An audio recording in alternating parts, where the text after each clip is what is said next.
আসসালামু আলাইকুম। ওয়ালাইকুম আসসালাম। আব্বু, আজকে একটা গল্প শুনুন তো। সিরাজগঞ্জে এক লোক ছিল। তো ধন সম্পদ টাকা পয়সা সবই ছিল, মধ্যবিত্ত, আবার গ্রামের মাঠ বড় ছিল। তো মাঝে মধ্যেই ওই এলাকায় থাকতো না।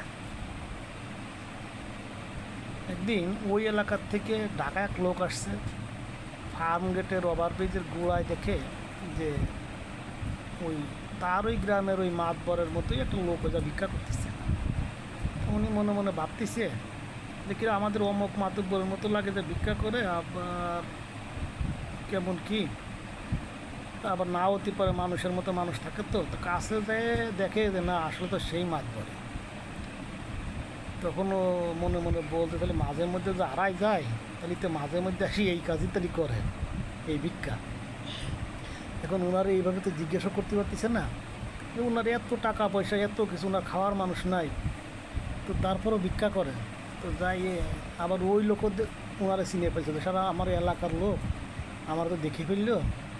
তো উনিও আর কথাবার্তা বলতেছে না, কিন্তু এই লোক যে ওই ওনারা বলতেছে, মানে যে লোক ভিক্ষা করে আর কি, যে আর কতকাল, কাছে যায় আস্তে করে এভাবে বলতেছে।